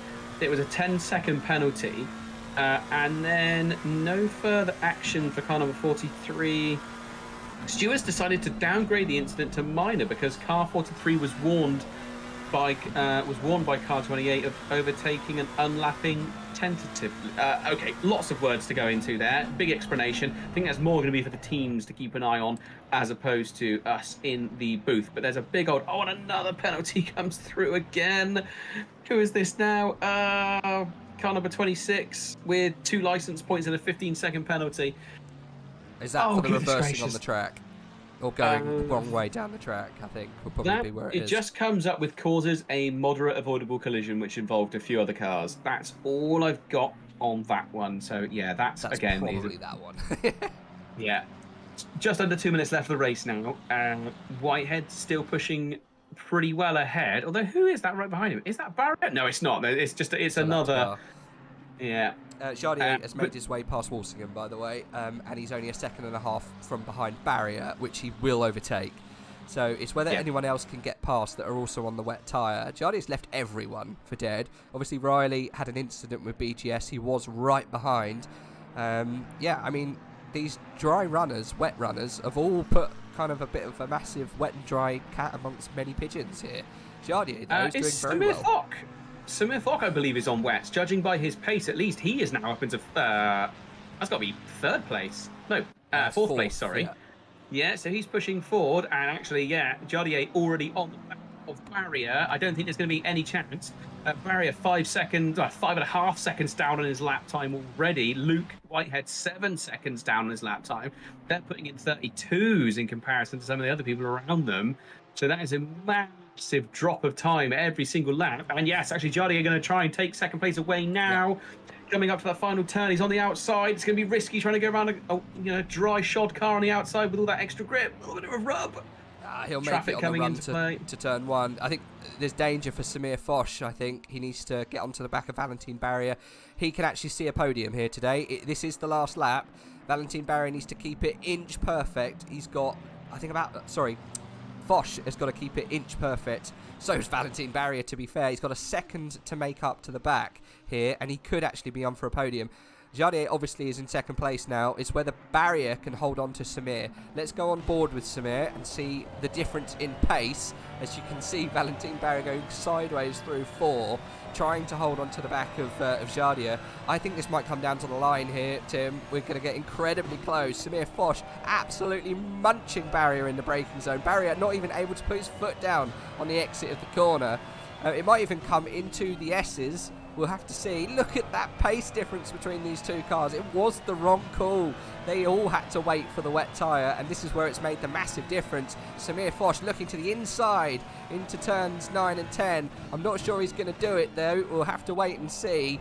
We will go on board this man, though, the current leader and the Race 2 winner, Luke Whitehead, the Ripper, claiming his first victory of the season. Fantastic race from him, but we will notch back to this little race for third. Jardier will secure second place as Samir Foch goes round the outside of Valentin Barrier. They're going to go into the final corner neck and neck here. Valentin Barrier, he's trying to get it back into on the inside. He's going to push Foch, but I think Foch has got it. He finally holds on to P3. What a fantastic lap there from Samir. Great job driving. I mean, if someone had told me that's the way this race was going to go an hour ago, I couldn't have put my money on that, to be fair. I mean, and still as the grid rolls in now, I mean, just what a race that was. We got some huge upsets from that finish. I'm just looking at the people coming across the line. You got like the likes of Simoninski, Tommy Rezier in 7th. Jonathan Riley manages to hold on to 8th. Aidan Walsingham fell down to 9th place after that. Some people really had a good finish. Mikowski there finished also in 5th place, and he was on the wet tyre. So those wet runners at the end there managed to gain huge amount of time in the final 4 laps. See, this is what I'm saying about Donington. It is only technically a damp track, but there is something about Donington that just loses. I think it's the Craner curves. I really think it's Craner curves and old hairpin. I think you lose so much time there, just simply because, like I said, it's such a high commitment turn. And then McLean's as well. That's a very, very low grip turn. You're sort of coming over the top of a crest. As you're trying to get the car to turn in, you're kind of braking as the car's going light. It's one of those really strange circuits where it shouldn't be such an issue, but it seems that even damp loses you so much time out here at Donington. Just absolutely crazy finish of the race. Not how I expected it to go at all. Well, at the moment, it's all changing as people are leaving, but yeah, Luke Whitehead from Jardier, from Foch, from Barrier, Mikowski, Simoninski, Rezier, Riley, Walsingham, and Delfante, look, 10th place. Not too sure what happened with Delfante. He might have fixed some damage, actually. Made the wrong call. Gert Fischer in 11th place. Unfortunately, Black Gold Saw, the early pit didn't work for him. It worked momentarily, do you know what I mean? But then obviously it all started to go wrong as the rain really settled in. The only person, I think, that actually made those dries work was Luke Whitehead. To be fair, I don't know if it's necessary. I think it was just his outright pace. I just think here tonight he was the dominant racer. Don't think anyone really held a candle to him at all. Obviously, we saw, he was 12 seconds, if not more, ahead when he came into the pit. And 12 seconds is absolutely ginormous. You think sort of that's a 1/6 of a lap, I think. It's pretty strong effort. And obviously, we did see, that Black Gold Saw. He had the issue, didn't he? He had to have a drive-through near the end. I think the dry tyres getting away from him a little bit and wasn't able to maintain the amount of grip. Oh, and to be fair, we've got Whitehead. He's in the ready for interview box. So I'll drag him in. Let's have a word with our pole driver. Here he is. It's Luke Whitehead. Luke. Hello, Rage. Fantastic. Good to see you, mate. Well done, buddy. There was parts of that race there, especially towards the end, where we thought, God, has he made the right decision? Excuse my voice. It's a bit tentative at the moment, so I'll let Tim ask most of the questions if you don't mind. No worries. It's just good to see you back, Rage, after last week. It's all good. I was like, oh, where is he? Where is he? Don't you worry. Oh, come on. I wasn't that. I mean, I only got disconnected twice from the server. No, you're brilliant. I'm so used to having Rage there. So it's both of you is better. Both of you is better for sure. Fantastic stuff. Right, so you obviously went for the big gamble on tyres. Was that something you were always planning to try and push that far, or was it a case of just seeing how far you had to stretch it? What was your strategy for tyres going into this race? Well, I was just intending to go initially to the half hour and then just see what the weather would do. Because obviously once you get to half an hour, you know what the weather's going to do for the rest of the race. And we didn't even have to wait that long. It was about 20 minutes in that we knew we were going to get rain. So that would have been like 10 minutes to go. And it said light rain, but obviously I know not to trust that fully because it can change. So I just waited until 20 minutes to go to see if it would change to medium rain or anything like that. Because if it went to medium rain, then I'd obviously just wait until going to wets because that would just be the best call. But then obviously once I saw it was only going to be light rain, and I knew the track would still, it would take a while to cross over between wets and dries. I was just like, I'll just pit onto dries, and I knew that I'd gain about 1.5 to 2 seconds a lap, while I was on those new slicks, and I actually did. I pulled about, I think, 2 and a bit seconds a lap on Jards and those guys. And obviously when it obviously crossed over where the wets were better at the end, they only gained about 3/4 of a second a lap. So it worked out that going into the pits, I think I was 17 seconds ahead of Jards. And at the end of the race, I was 23 seconds ahead. So I actually ended up pulling 6 seconds with that strategy. So, really, really happy with it. And, credit to my chat as well, who are helping me along with the advice and keeping me updated on what pace everyone was doing. Obviously, I was more worried about Aiden because obviously I know how quick he is in clear air. And, to know that we were matching him on old tyres was really encouraging news. So, yeah, I really couldn't be happy with the race. So, fantastic. And obviously, sorry, carry on, Rage. I was going to say that group of first pitters, they worried you. They put the threat on. Because when they came out, a little bit, they actually overtook Jardier in second place. Pushed him. I think that group. I think it was Barrier, Black Gold Saw, and Aidan Walsingham. When they came out of the pit, they actually took second, third, fourth, fifth. Yeah, I did notice that, but then I also was trying to keep an eye on their pace because I knew what pace I could punch. I was doing 26.4s pretty much the whole race. I only dropped to like 0.6s just before I pit, and I knew that. I mean, I had my purple lap of a 26.187. So I knew that if that was still purple, they were only doing at best a 26.2. So I knew that if I kept doing 0.4s, 0.5s, they were only catching a couple of tenths a lap. And actually, for most of the stint, I was actually punching quicker than what they were doing. So I knew that by that point, they weren't a huge threat. It was then just worrying about Jards and whether it would get heavy rain. Because obviously, if I pitted for slicks and then it rained heavy and they pitted for wets, then they would have beaten me. And that's what I was worried about at the end there. But yeah, obviously, once I knew it was only going to be light rain, it was a lot easier to kind of just go, okay, I'll pit for slicks, and then, we'll be quicker when it's dry and only marginally slower when it's wet. So, a net gain.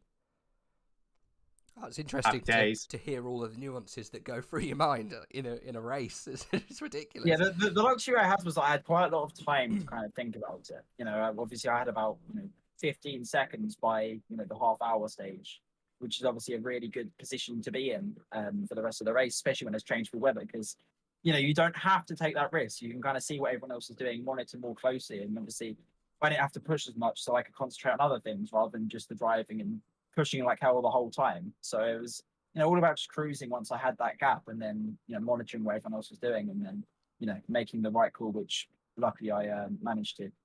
And managed to maximize the Audi's pace as well, which was very nice. Yeah, speaking of the Audi, an unusual choice for you. Normally, we'd see you in one of the Porsches. And to be fair, you're the only Audi, I think, in Tier 1. What made you decide to go for the Audi this time round? It was a mix of things, really. I mean, the 992 I'm not really keen on currently. Partially because it drives like a shopping trolley, and partially because it's not very fast. So it's one of those cars that, looking at the calendar, would be quick at, like, I don't know, 1 or 2 races. Imola, it's really quick. Zolder, it's really quick. And that's about it, really.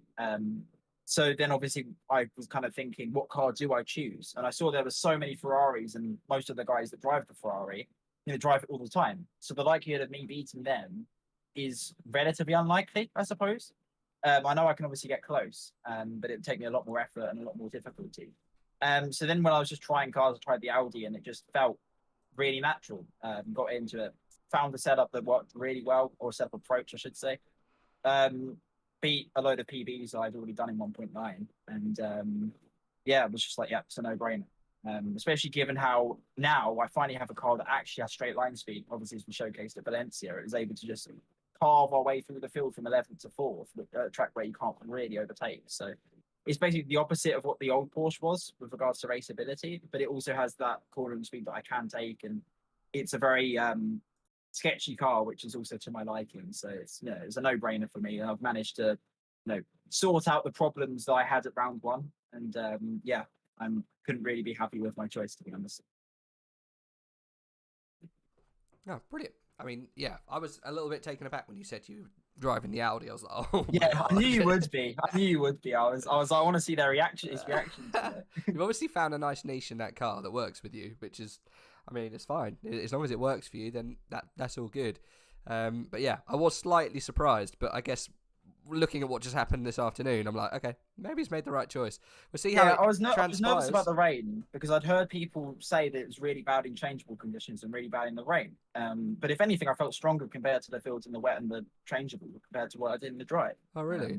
Fair. Yeah, but I mean, the setup I sort of made there felt perfect. And yeah, I think that's probably the strongest race I've done in AOR, which is really I mean, it's a huge gap in AOR. You had I've over 20 not seconds I've at not the end. seen or I've not had a bigger gap. The only race that kind of comes close is my Zolder in the Honda. Oh yeah, in the rain, and which was also in the wet. But yeah, beyond that, I can't remember it being more confident and comfortable in the car. So a lot of people fell over on the last few laps, so I think that's probably contributed to that gap being so big.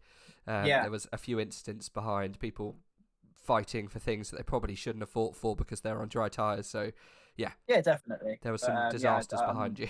Yeah, as I said, I couldn't really be happy. I think I made the right call. Obviously with my Twitch chat as well, helping me out with advice and stuff. It always helps to have a little bit of advice and second words. But yeah, I'm super happy. And obviously 1, 2, 3, 4 for Veloce/Yassi, which is amazing.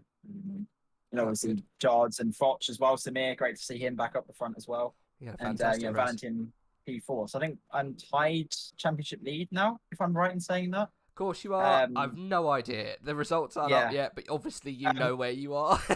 Yeah, roughly. It's either first or second that I am. So yeah, tied first. Yeah, no, you are correct on that. Yeah, because Barrier got pole last time and you got fourth last time out, didn't you? Role reversal this time. Yeah. Yeah. So actually, Jards is really close because he's had a third and a second. So he's really close also. So it's gonna be an interesting season. Yeah, I mean, what track's next? I actually can't remember. It is next one is Laguna Seca. Ah, okay. I've always gone pretty well there, so I'm happy with that. Cool. Well, yeah, no idea what the bob's like, but we'll see. We'll see. I'm excited for it. We'll see what happens. Hopefully, we get another chat in Laguna Seca. I'm sure it'll be a fantastic race. Plan on it. But yeah, great to see you guys again. No worries. So, Thanks for jumping take care in, of yourselves, boys, and I'll see you next week. Have a good one. Oh, the confidence. See you soon, Luke. Cheers, Luke. All right, bye. Bye. Oh, Shadi, thank you for joining us. Luke Whitehead just had a chat and he said, see you next week as he left. The confidence in that boy is astounding. However, the defending from this boy is also pretty damn smart. Yeah, what a crazy race, right? Yeah, absolutely crazy. I bet when you saw that rain coming in, you were the first person to put on the wets, and what a decision that turned out to be. Yeah. I was literally planning the whole race how to do it, and obviously it was. I basically I had like 2 strategies ready right when it showed rain, and it was like either go instantly 40 minutes to go on the dries and try to build as big gap as possible, or just risk it with the rain and hope the rain will really go down fast, Yeah. Which luckily happened. So the last 2 laps, literally if it would rain 1 lap later, I don't think we would be talking right now. Yeah, it was on the limit. I mean, you had 10 minutes of rain, didn't you? Almost bang on. Yeah. And obviously you decided to pit pretty much on that lap. It went to greasy almost instantly. Was there any kind of point there when it went through your mind you thought, oh God, have we left it too late? Have we made the right decision? Because it's a big gamble, 50 minutes into the race to go, yeah, you know what, I'm going to change the tyres. Yeah. I was most afraid of Aiden because Aiden was really extremely fast in practice and obviously during the race as well. But for whatever reason, when he undercut it 40 minutes to go or something like that, his pace wasn't that good. So luckily he was behind Valentin, basically. That was very shocking for me. Yeah. I was really expecting Aiden to be far ahead of Valentin, 10 seconds ahead of us after the pit or something like that. But somehow it didn't happen. So yeah, I was actually surprised because I had an incident where the back markers crashed in front of me. Yeah. And little touch with Sean and such and Riley. So I was really like, okay, it's done. We're gonna be lucky for top 5, you know. But well, it was crazy. Yeah. I mean, it was a fantastic I second guessed defense. myself like 20 times. Yeah, my chat is saying that I second guessed myself 20 times because like, at the beginning I was like, okay, pitting for the last 10 minutes for wets is good strategy, but at the same time I was like, oh my god, what if Aiden is gonna be like 10 seconds ahead? We'll never catch him, you know. You're quite right in saying that though, because those boys who did the normal pitch strategy on those dries, I thought that they were going to find themselves a lot more time than they did. I was saying to Tim halfway through the race, I was like, this is going to be a real showing. Because if those guys can put in the laps in that middle sector whilst you guys are getting slow towards the end of the race, whilst you're on those old dries, it could really be a big difference. But it turned out when you came out the pit, you were right behind them. That whole gaggle of cars was right in front of you. And they suffered so hard, and you guys just carved them up. I think you and Fosh, you and Samir, just, you benefited so well with that wet tyre. But what a gamble. You took the gamble and I it was came so up. shocked. Yeah. I was so shocked. Like, there was like, first thing I was shocked is that, as you said, when I left the pits, I was literally 5 seconds behind Valentin. And I was like, wow, that's really close. You know, like that's, if it's going to rain quickly, we might have a chance. Because in a practice, it was raining as well, light rain. So I was able to see the difference between the wets and slicks. But I really did not expect this because, like, obviously we knew going to the race that our race pace in McLaren will be worse than Ferrari. And I was really, like, my only chance in the whole race was just defend, you know, and hold the guys behind, which somehow worked. I think I was really lucky because I was really nailing the chicane, and therefore the Ferraris were not close enough to really like send it. So that was really lucky, I think, from my side. They did a few times. You But yourself. like literally no one like launched it properly, you know, like because no one was like really close. Like I think once Riley, like I think honestly once Riley was the only one who was close enough to send it, but I defended it, so he had to go from the outside. Yeah. And then literally the whole race, like nobody was like close enough, you know, because there was always like 2/10 gap, like, which is obviously like you can send it, but you're gonna crash, you know. So. Do you think a little bit comes into it? It's like, I don't want to be the guy that knocks Jardier off. Do you think that comes into it at all, or? But I was really like, at the beginning of the race, I was like, thank God Sean is behind me because he's my teammate, you know. So I was like, thank God he's not gonna crash me. And then he crashed me, and then he lost position, and I was like, oh, it's over because it was, I think, Del Frante behind. I was like, oh my God, it's gone, you know. and then they were fighting behind, and stuff was happening behind. So I think it was like, honestly, I think I got very lucky, and I was also making like zero. I think I made literally zero mistake the whole race, which really saved my ass, to be fair, in the end. Yeah, I mean, fantastic race. It's good to see you back in here again after what was a good result last week as well, to be fair. I'm very sad to miss 2 races though, because I'm going away for a few days, so I'm gonna basically miss the next race and the race after, which makes me really sad now, because after the first 2 rounds I'm like P2 in the championship or stuff like that. Why are you doing this to us every time? Which makes me really sad. One season will get you in for the full 7. We'll try our best. Oh, brilliant. Well, thanks for joining us again, Charles. You get back to your chat. Thanks for coming in. Thanks for putting in a fantastic race. Most of the race we watched involved you and everyone else behind, to be honest. Yeah, it was a good one. Thank you very much. Thank you, guys. Thank you. No problems. Right, Tim, I will drag up Samir and take it away. Samir, welcome to the box for a little chat. Fantastic race at the end there. Did you think that your strategy was really going to pay off at the end, or was it just a roll the dice and see what happens? I was debating the strategy for so long, but after like 30 minutes, everyone on the drive is kind of committed. But I think our strategy was kind of the worst one. But I just managed to stay alive throughout all of the last laps, and just barely enough for the podium in the end. So I'll take it.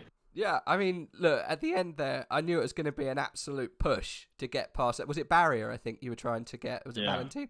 Yeah, excuse my voice. I've got the dreaded Rona. It was, yeah, I mean, I as soon as I saw Jard get past, I was like, okay, right, it's on for Samir. He might actually be able to do this. It was almost 2 seconds as he went across the line, and he managed to reel him in. Obviously, that wet tyre just really helping out. But, I mean, you were battling out in that mid-top 10 throughout most of the race. Did you ever think that a podium was on the cards? Oh, absolutely not. Of course not. But, I mean, anything can happen. We saw these hairpins. One bad judgment call and 2 of my opponents spin. There was some traffic that had some issues, and then I gained some positions there as well. And in the end, all the undercut drivers were just 1 lap too short. The race was 1 lap too long for them. Yeah, I think so. The pace dropped really badly for them as well. We were only gaining like a second a lap initially, but then it went to like 3 seconds. So you can't really defend that when you're on dry tires anymore then. So we just had to find convenient ways to drive around them and try to not get punted while doing it. Yeah, I mean, the writing was on the wall, I think, with Black Goldsaw instantly getting overtaken as soon as everyone came out the pit. It was almost, the change of condition was almost instantaneous, which is quite surprising, really, because it normally takes a good few laps for it to really change over. And it wasn't that heavy either. I was surprised at how quick that the rain actually took hold of that race. I think that 10 minutes of rain, like you say, was just 2 minutes too long. It's British rain, Rage. It's yeah, British rain. It happens. And it's raining at Brands Hatch as well. Oh, is it? Yeah, it's raining at Hatch as well. So. Oh, no. Well, we know what to do. That terrible British rain. Well, Samir, it's good to see you up in the top 3 again. Thank you very much for joining us. Congrats on the huge points haul. And as you may have heard, Jardier won't be joining us for the next 2 races. So there's a gap going to be opening at the top that I think's got Samir's name on it. Nice. Well, cheers, guys. No problem at all. Best of luck for Laguna Seca next week. I hope we can talk to you again. Yeah, cheers. Well, there you go, guys. That is the conclusion of the second round of Tier 1. You can join Tim tomorrow for the second round of Tier 2. For that'll be starting at 7:30 the same place, and it will be for the same duration with the same conditions, ? Is it normally exactly the same conditions? No, it does vary slightly, because obviously it's still the same like data, but it depends what the game decides to do with that data on the day. Okay. So sometimes it can be a bit wet, sometimes it can be dry. I think it can even change just because it's Tier 2 is streamed, but then all the way down to Tier 8, I think, this season. I don't think there is 10 tiers this time around. But they will have ever so slightly varying weather, I think. Yeah. So who knows? It could be an entirely dry race tomorrow. It could be an entire lagoon out there on the track. So if you fancy watching Donington again, tune in with me tomorrow at 7:30, and it could be a very different story. Yeah. It could be. Right, guys, we'll let you enjoy the rest of your evening. Thanks for joining us, and we'll see you next week for Tier 1, and do join us tomorrow for Tier 2. From me, thanks, and it's a goodbye from Tim. Good night.